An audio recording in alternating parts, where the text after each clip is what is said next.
Faster than a speeding bullet. More powerful than a locomotive. Able to leap tall buildings at a single bound. Look! Up in the sky! It's a bird! It's a plane! It's Superman! Yes, it's Superman, strange visitor from another world who came to Earth with powers and abilities far beyond those of mortal men. Superman, who can change the course of mighty rivers, bend steel in his bare hand, and who, disguised as Clark Kent, mild-mannered reporter for a great metropolitan newspaper, fights a never-ending battle for truth, justice, and the American way. And now, the adventures of Superman. As you know, Editor Perry White of the Daily Planet is financing an expedition to locate the lost continent of Atlantis, believed to be lying at the bottom of the Atlantic Ocean. Following a series of mishaps during which Jimmy was so seriously injured that Superman had to fly him to a naval hospital, our friends reached the spot in the Atlantic below which Dr. Leander Cameron, eccentric explorer and leader of the expedition, believes the lost continent will be found. As our last episode ended, Dr. Cameron's multi-depth submarine and bathysphere began the dive that will end, he believes, in the sighting of the lost continent of Atlantis 3 miles below the surface of the ocean. We join our friends now 1 mile below the surface, a depth no human being has ever descended to before. Listen. A mile below the surface? Do you really mean that we're actually a mile below the surface? Yes, Miss Lane, we're submerging rapidly. Can't see a thing through this window. Everything's pitch black. That's right. I thought you said, Leander, that we'd see all sorts of strange things. We will, Perry, we will. I haven't switched on the searchlight yet. Searchlights? Well, now, don't tell me this submarine is equipped with searchlights. I might say, Miss Lane, that there's nothing with which this submarine is not equipped. Be prepared, that is my motto, along with the Boy Scouts of America. Wish we had a few Boy Scouts here now. I'd feel safer, perhaps. I'm not going to switch on the lights until we're 1.5 miles below the surface. In a little while, we should begin to see... Wait, there's something now. Where? Yes, look, see it? Gracious, what is it? A fish. A fish? Well, I don't see anything but 2 big white eyes and rows of long teeth gleaming in the dark. That, if I'm right, is the Gonostoma polypus. Really? And what might that be? A pickerel. A pickerel. Now, look here, Leander. I am a freshwater fisherman. I've caught many pickerel in my time, and they don't look like that. The Gonostoma polypus is the saltwater cousin of the freshwater pickerel. It lives a mile below the surface of the ocean. This fellow is 40 times bigger than any pickerel you've ever caught, Perry, and his teeth are also 40 times bigger. Notice how they shine in the dark? You mean they're luminescent? That's right, Mr. Kent. From here on, we shall see nothing but luminescent fish. Fish that shine in the dark. Well, I should think that would be quite necessary in this inky blackness.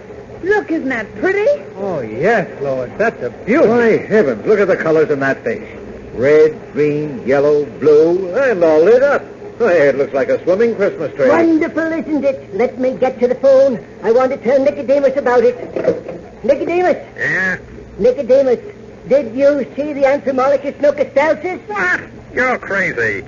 What do you mean? That was a Myctophum punctatum. You are out of your mind. That was no Myctophum punctatum. That was definitely an Anthropomorphus nocastalsis. These zoophyctite fins were much too long, and any fool could see the Lamarian scales are much too close together.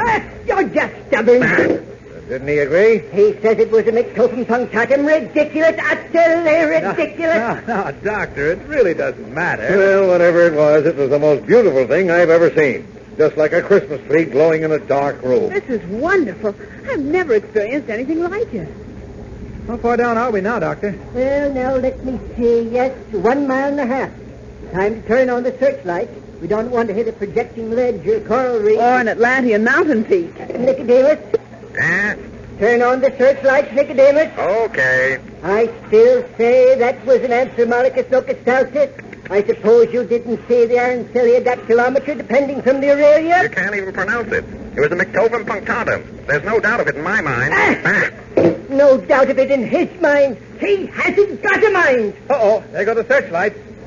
Great heavens, look. Oh, Clark, isn't it amazing? Simply amazing. Leander, I really don't care now whether we find Atlantis or not. I've seen everything there is to be seen. I feel the same way, Mr. Oh, White. I knew it would thrill you. It thrills me, too. Remember, I've never seen this before, either. Well, if you've never seen all this before, how can you be sure you're right and Nicodemus is wrong? What do you mean? Well, he says that fish we saw was a Myctophum punctatum. Yes. What was that again, Chief? Nicodemus said that fish was a Mixtophum pictatum. Mixtophum pictatum. And Leander here says it was an Anthromolycus australis. Now, why don't you just forget it, Chiefy? Those Latin names are a bit too much for you. Now, look at here, Kent. I wanted to... What? Well, maybe I'd better. Better have that upper plate fixed. Yeah. Look, what's that? Clark. Great heavens, look. That is a mammoth shark, Miss Lane, a veritable sea monster. A mammoth shark. It looks the size of a whale. It is. You mean to say that there are sharks as big as whales? Of course, they have to be that big to withstand the pressure of a mile and a half below the surface. Oh, which reminds me, how are we withstanding the pressure? Well, we appear to be doing very well. Very well indeed. Ah, yes. Yes, in a short time we ourselves will look upon the ancient and now submerged land of Atlantis. A land where 9,000 years ago men and women lived as we live today. We shall see houses, roads, streets, buildings of all sorts. We shall see... What's that? What? I saw it only for a moment. Caught in the beam of the searchlight. That thing there? It looks like an eel. Certainly, that's all it is, an eel. Pretty big eel. But as you say, Leander, what's the matter? You're turning pale. Give me that phone. Leander, what is it? Nicodemus, Never mind, Doc. I've seen it, too. surface at once. I'm servicing, Doc. What's the matter, Doctor? Look at that eel. Look at it now. What? Why, it can't be an eel. It looks like a lot of tangled giant eels. It's a devilfish, an octopus, a giant octopus. Yes, by heavens, and it's seen us. A giant octopus. Oh, 40 to 60 times larger than the ordinary octopus. Parrot, we must get away from it. We must. Are we starting toward the surface? Yes. Hadn't we better turn off our searchlight? No, the octopus can see in the dark. We can't escape him that way. Pray to heavens he doesn't come after us, that he really doesn't see us. It's beginning to move up toward us from the depths. I'm sure it's moving toward us. Those tentacles. Look at them. They're as big as fire hoses. He's seen us. We're in a bad spot, I'm afraid. A very bad spot. The phone. Nicodemus. Yeah? Nicodemus, what do you think? Well, I think he's going to come for us, Doc. We must do something. Is there anything we can do, Nicodemus? Nothing except trying to keep away from him. Then why don't you? We're not rising very fast. What's the matter with you? You know I can't rise any faster than the compression tanks will take it. You want a case of the bend? Rather a case of the bends, Nicodemus, and no body left with which to have them. That thing will crush us like an eggshell if it gets a hold of it. It's coming up fast. Tell you what I'll do, Doc. I'll level out and try to get away from it that way. Can't do it by trying to reach the surface. No, don't do that. Keep rising. We may be able to reach a depth where the giant octopus can't go. I never thought of that. Keep surfacing, then. We'll see what happens. What did you mean, Doctor, when you said we'd reach a depth where the octopus can't go? Well, you see, Kent, these fish live at great depths because they're accustomed to them. They build up an internal pressure that reacts against the external pressure. In brief, they can only live at tremendous depths. Oh. Once they reach a normal pressure, the internal pressure blows them apart because there's nothing to hold it in. I Well, see. how far do we have to go yet before we reach that point? Just a moment, I'll check the gauge. Oh, it's horrible. Look at that thing swimming up toward us. It's like a huge head with tremendous arms attached to it. It's gruesome. Yes, isn't it? Look at those big suction cups on its arms. We're moving away from the thing, but it's coming on fast. The question is, will it overtake us before we get too high for it to follow? Oh, we just got to wait and see. Oh, if only Superman were here. I doubt if there's anything he could do. Oh, of course you doubt it. If Superman were here, he'd get out through the escape chamber and kill that thing. I've been wondering about that. He could get out through the escape chamber, of course, but how would he get out of this compression chamber? What do you mean, Kent? Well, it seems to me if the door of the compression chamber was open, we'd all die. There's a tremendous pressure outside there. A pressure you wouldn't be able to withstand for more than a second or two. What do you think this compression chamber is for, anyway? You're right. I never thought of that. What the devil are we discussing Superman for, anyway? He's not here, and he can't help us. Yes, I'm afraid you're half right, anyway. The suspense is awful. Look, that horrible octopus is gaining on us. That tremendous head, those long, horrible tentacles. Hold on to yourself, Lois. What's the point of holding on to myself when we haven't a chance? We're going to be crushed by that huge and disgusting thing. Easy, Lois, easy. Nothing's happened yet. We may get away from it. Leander, can't we rise any faster than this? Well, Nicodemus is doing the best he can, Perry. Well, then his best isn't good enough. That thing is going to catch us, sure as shooting. Well, the gauge is reading miles below the surface. We can rise to 3/4 of a mile before the devilfish reaches us. I think we may be safe. What do you mean you think we may be safe? It's impossible, Mr. Kent, to gauge the pressure accurately. I don't know just how much or how little pressure that octopus can stand. Lois, what? Look, against the A window. suction cup. A suction cup from one of those tentacles. Leander, it's reached us. We're caught in its tentacles. Not yet. No, not too quickly. Look for yourself against the glass. It's as big as a platter. Yes, I see it. There's nothing I can do now. Nothing anyone can do unless there's one last chance. Nicodemus. Yes? We ride no faster than this. No, Doc. We're riding just as fast as we can. It's impossible to go any faster. But we've got to go up faster. The octopus has one arm around us already. There are more now. We've got to reach a pressure he can't stand. Wait a minute. What's that? It's the motor. The octopus has wrapped his arms around us. He's pulling us down, and the motors can't pull against him. The gauge. Look at the gauge. We're going down again. We're sinking. I'm afraid there's nothing we can do now. Nothing at all. Is there really nothing that can be done to stop the monster of the deep, the mammoth octopus, whose many powerful tentacles are wrapped around the submarine, dragging it and our friends down into the bottommost depths of the Atlantic? Superman, it seems, is helpless, for he cannot leave the compression chamber without killing the others in it. What can Superman do now? How will he resolve this situation? Well, be sure to listen Monday and every day, Monday through Friday, same time, same station. Tune in and follow the adventures of Superman. Faster than a speeding bullet. More powerful than a locomotive. Able to leap tall buildings at a single bound. Look! Up in the sky! It's a bird! It's a plane. It's Superman! Yes, it's Superman, strange visitor from another world, who came to Earth with powers and abilities far beyond those of mortal men. Superman, who can change the course of mighty rivers, bend steel in his bare hands, and who, disguised as Clark Kent, mild-mannered reporter for a great metropolitan newspaper, fights a never-ending battle for truth, justice, and the American way. And now, the adventures of Superman.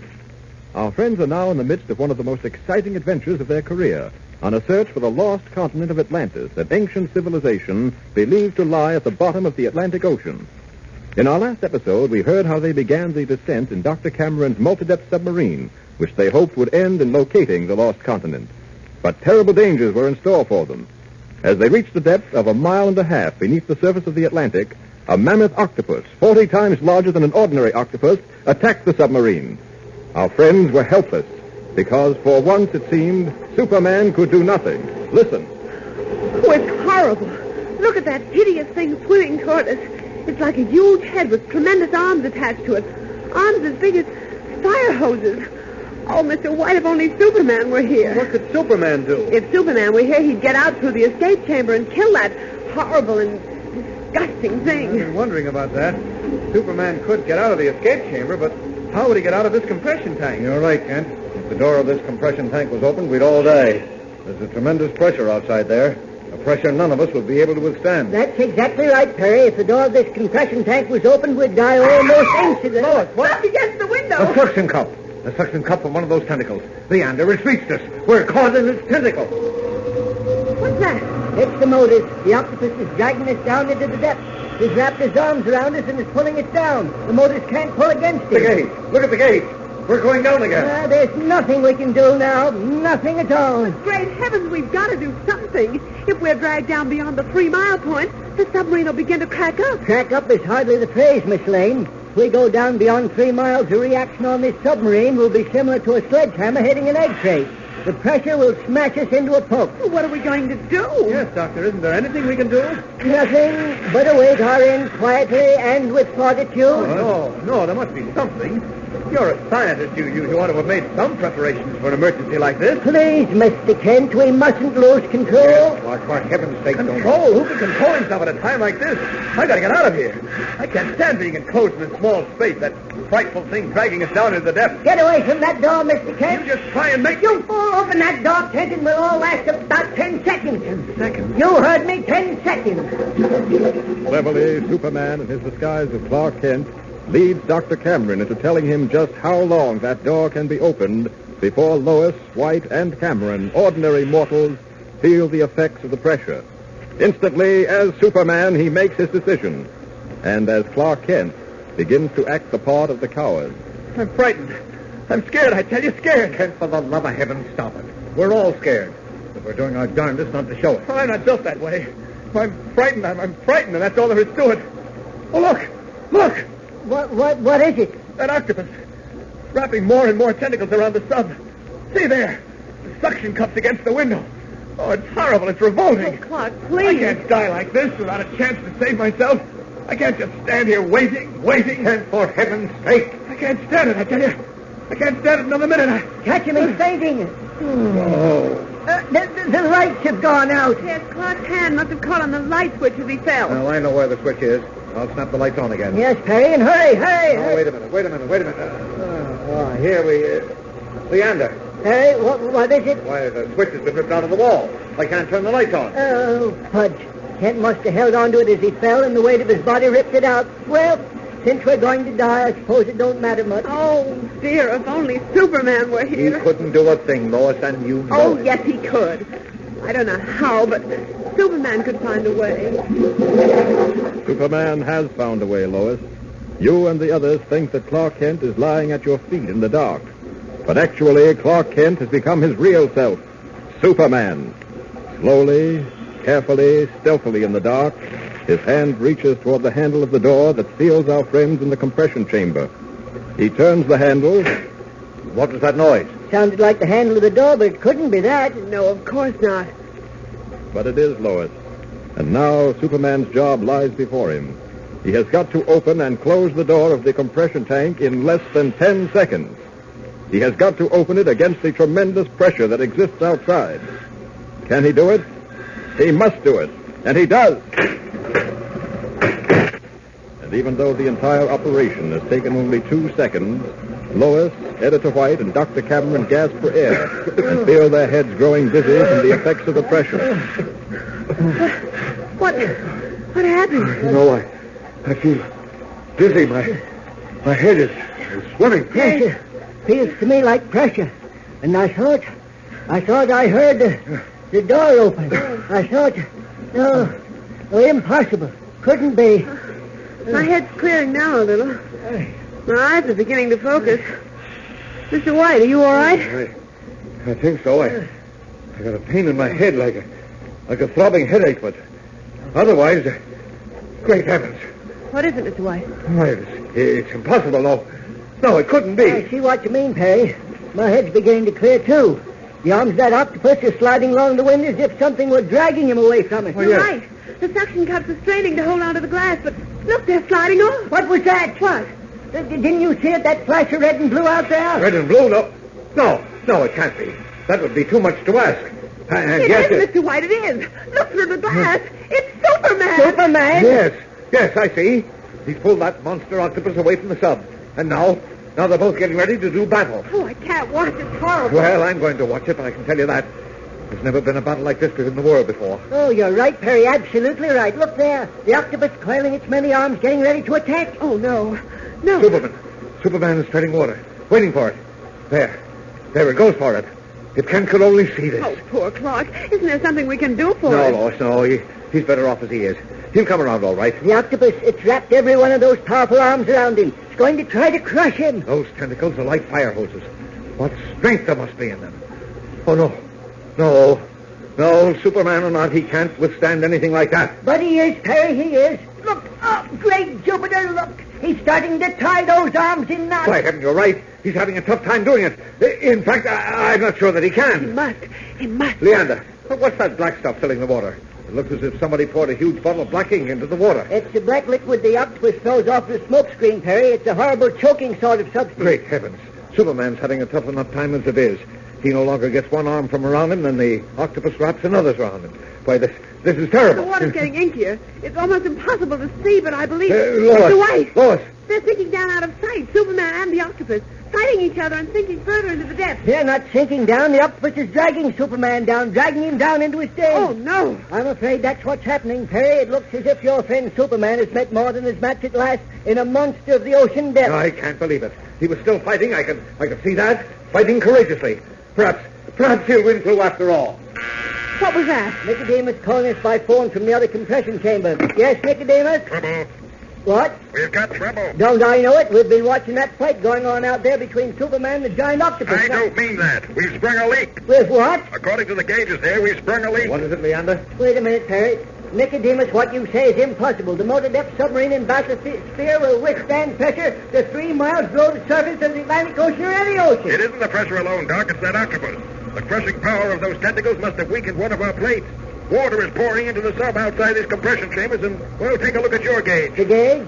The gauge? Oh, yes, Nicodemus. We can't see the gauge in here. The lights are out. Well, my gauge reading is almost 2 miles below the surface, and we're sinking all the time. Leander, what is it? In the name of heaven, man. Oh, we're in a bad way, Perry, Miss Lane. Doctor, what is it? You might as well know the truth. We're finished. The submarine has sprung a leak, and we're descending fast. Sprung a leak? What do you mean? Why, that Well, means... it means a number of things. We may sink below to the 3-mile limit and be crushed like an eggshell by the pressure, or we may never reach that 3-mile limit, and the sub's been weakened, and the pressure may crush us in any moment. What was that? The motor's stopped. Nicodemus. The water's got to the batteries, Doc. The motors have gone dead.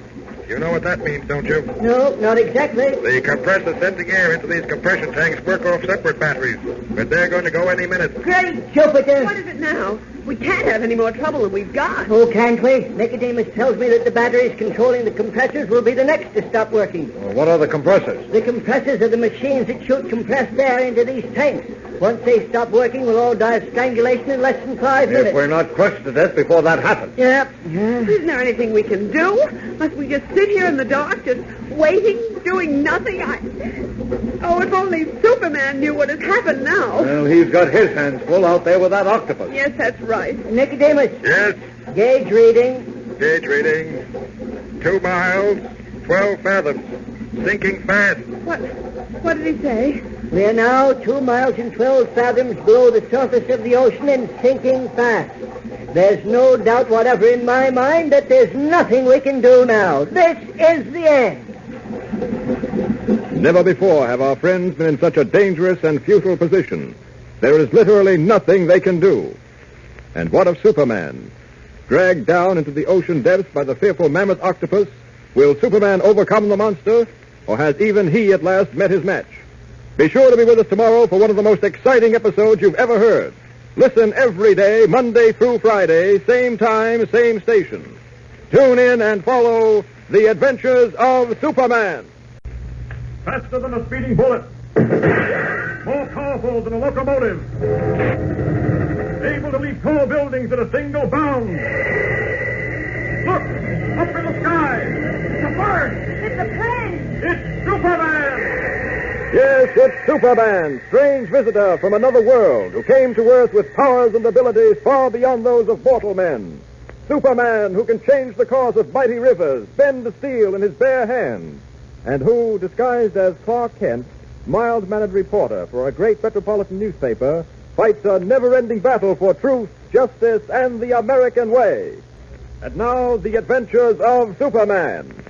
While searching for the lost continent of Atlantis aboard the multi-depth submarine of Dr. Leander Cameron, our friends have had many adventures and were twice saved from utter destruction by the strength and courage of Superman. As our last episode came to a close, it was dusk. Superman, in the guise of Clark Kent, Lois, Editor White, and Dr. Cameron, were standing in the conning tower of the disabled submarine, watching the approach of a large tanker, which appeared to be heading straight for them, apparently without spotting the low-lying sub. Suddenly, the tanker sounded 3 warning blasts. Our friends knew they were discovered. But strangely enough, without altering her course, the tanker kept coming straight on, seemingly determined to cut the sub in two. Listen. Well, they're going to run us down. You're right. We'll be cut in They two. can't do this to us. I won't stand it. I'll take this up with the proper authorities. Wait and see. No time to think about that now. Look here, maybe you'd all better go below. Are you out of your mind? You just told Mr. White and me to bring the others up here. Now you want us to go below, and we'll certainly be killed. Oh, I thought maybe... Yes, Kent? You thought what? Oh, nothing. Nothing at all. No, Clark, every now and then I have the feeling that you're deliberately trying to get rid of us. Oh, I'm stop not. arguing, No, you two. Lord. This is no time for arguments. Oh, blast who's on that tanker. They must see us, or they wouldn't have blown that whistle. Are they deliberately going to run us down? It looks like it to me. We're better prepared to abandon ship. Nicodemus, Abner, Joshua, better get up here in the conning tower if you want to save your neck. Have you a life raft, Leander? Oh, we have one, but there's no time to get it now. There's no time for anything. Here comes that tanker now. Another few Oh, seconds. this is horrible. Horrible. That huge ship towering above us, about to cut us in two. Clark, Mr. Kent. Steady on. Here it comes. It's going to hit us just after our beam. There's only one thing to do. Get ready to jump into the water. Oh, that's practically suicide. If they're deliberately running us down, they're certainly not going to bother to pick us up. It's too late for anything now. Here she comes. Stand by. Clark, Mr. White.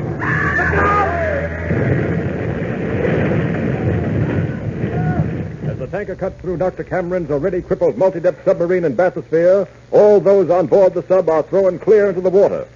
Superman immediately drops his disguise of Clark Kent and, as Superman, goes to the rescue of his friend. All right, Lois. I've got you. Oh, Superman, it's you. Yes. Can you stay above water? Yes, I think so. Good. I'll be back to you in a minute. I've got to get the others. Oh, there's Editor White. Go under. Got you. Well, who? Pick up Lois. There we are. Now, there's Dr. Cameron floundering in the water with Nicodemus nearby. Got to work fast. I tell you, Nicodemus, I'm a much better swimmer than you are. Better stay up longer than you do. I wouldn't worry about that, gentlemen. There. Climb up onto my shoulders. Jupiter, Superman again, boy, but you'll get around. The lucky thing for us that he does. Come on. That's right. Onto my shoulders. Both of you. Don't forget Abner and Joshua. There we are. Don't worry. They're right over there. I'll have them in a moment. Help me. Help me. You never help nobody. Don't know why we should go out of our way to help them. You two. Both of you. Can you hold on to my leg? Heavenly praise. Is the man in the red cape that moves too? Never mind that. Can you hold on to my leg? Do you have the strength? Yeah, sure. All right, then grab hold. One of you on each leg. That's it. All right, now then. Up! Up! Where are you taking us? Aboard that tanker that ran you down. You're all soaking wet and you'll need food and warmth immediately. Oh, we'll never find it there. Whoever's running that ship must be the meanest man in the world. Oh, my poor multi-depth submarine in bathysphere, gone forever. We'll never find the lost continent of Atlantis now. Hold tight. I'm going to land on the deck of that tanker. Here we go. All right, this is your station. Everybody off. Wait a minute, Superman. What about Clark Kent? What are you going to do about him? You'll find him on deck over there behind the smokestack if he's conscious. I picked him up first. Oh. Oh, Superman, I don't know how to thank you. Forget it. Up, up, and away! Disappearing into the night sky, Superman immediately swings around and lands once again on the deck of the tanker, out of sight of the others. As our friends come toward him, he greets them as Clark Kent. Hello. Clark, is that you? None other. Well, I see Superman saved the rest of you as well. He certainly did. Oh, thank I never cease wondering where we'd be if it weren't for Superman. Same Oh, here. never mind wondering about things that really are unimportant at the moment. We're faced with a situation, a rather difficult one, I should say. Well, what do you mean, Doctor? We are now standing on the deck of the very ship whose crew willfully and deliberately crashed into our submarine and sank it at great risk to our lives. Question, what course of action shall we follow? Well, I'd say let's get right up and have a straight talk with the captain. That makes sense to me. Any of us armed? Nicodemus, you have a revolver? Did I ever have a revolver? I don't recall. Well, seems we're unarmed, so we can't put up much of a fight. Therefore, we shall adopt a diplomatic attitude. Meaning what? We shall pretend that we think that the captain didn't see us and that he did not deliberately run us down. We shall endeavor to curry favor with him so that... Leander, I think we're wasting a good deal of time in useless talk. Let's go forward at once and interview the captain. That's a good idea. Let's go, Chief. And so far as being diplomatic is concerned, the first thing I intend to do is to give him a piece of my mind. Following that, the first opportunity, I shall have recourse to law. Good for you, Mr. White. If it hadn't been for Superman, we'd all be drowning now. Oh, very true. Very, very, very true. There's the pilot's cabin on the next deck above. Let's take these stairs here. Yep. They'll lead us right to the door of the cabin, Rick. Oh, what I won't tell that captain of this vessel when I meet him face to face. Now, take it easy, Chief. You never know. There may have been a perfectly legitimate reason for running us down. Oh, nonsense, Clark. They blew their whistle. That proves that they saw us. I know, And but- how anyone could be so brutal as to deliberately run down another vessel, well, it's beyond me. I intend to ask a few questions as to who is going to replace my multi-depth submarine in bathysphere. Here we are. Here's the pilot's cabin. Let's go in. Hello, this is funny. There's nobody here. Nonsense. Why, the ship can't be running by itself. Harry, why must you deny what is right before your face? The ship is moving along, but there's obviously no one at the wheel. Look there. The wheel's been set on a straight course. You see that lock on it? Yes, I see it. Well, this is certainly very peculiar. Nothing peculiar about it, really. Anyone who would deliberately run us down would be the type of person to leave a wheel untended while he was... Well, while he had dinner, for instance. Oh, ridiculous, Leander. There's no point in that. One member of the crew would certainly take over while the man at the wheel went below to eat. There's something very peculiar about this. Very peculiar. Well, now that I think of it, isn't it rather peculiar that we saw no sailors on deck since we boarded this ship? That's right. Hey, there's something fishy here. I suggest we go below and find the crew. I want to have this thing out with them right now. Oh, wait a minute. That rope hanging from the ceiling. It's got a handle on it. What would that be for? If I'm not mistaken, wait a minute, I'll pull it. Uh-huh. That's the whistle we heard when this ship ran us down. There certainly must have been someone in this cabin that time. It is strange, isn't it? Finding this cabin empty, I mean. More than strange. There's something pretty queer going on here. Well, then, let's get to the bottom of it at once. Well, here, that door must lead into the captain's quarters. Let's try it. Right. Well, this is the captain's cabin, all right. Yes, but there's nobody here either. Now, the only conclusion that can possibly be reached is one that I offered you before. This is the dinner hour. There's nobody in the pirate's house. The wheel has been locked and set on a straight course. Ergo, they must all be at dinner at this very moment. I suggest we find the dining saloon at once. Well, silly as it may sound, you may be right. Come on, let's find the dining saloon. Through this door here. All right, now down these steps to the deck below. Careful now. Well, if the captain of this vessel has actually let his ship run without a man at the wheel, I shall certainly have him brought up on charges in American court. Or wherever they try people of that sort. Say nothing of running down in mid-Atlantic and trying to sink my muddied-up submarine in bathysphere. It's criminal, that's what it is. Downright criminal. Yes, of course. But first we've got to find someone to accuse of this criminal action. Yeah, the dining saloon ought to be along here somewhere. This ship follows the regular plan of tankers. Yes, here's the dining saloon right here. Let's go in.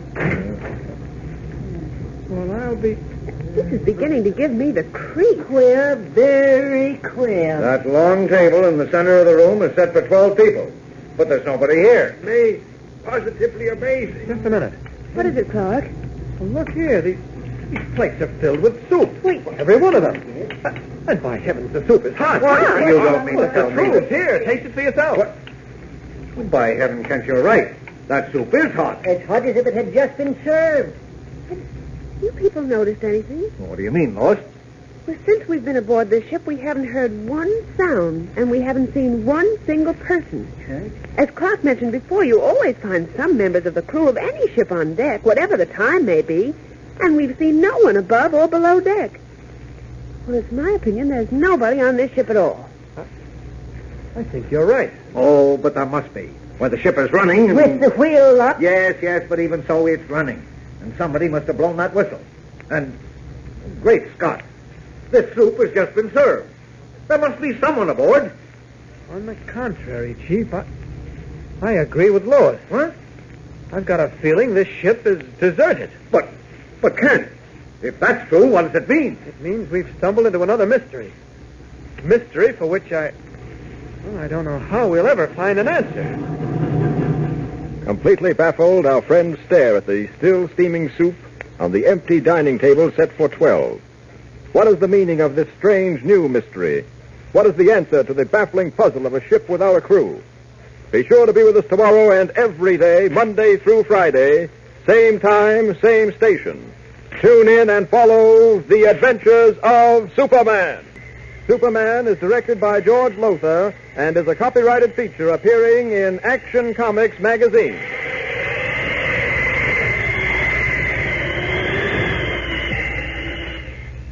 This is Mutual.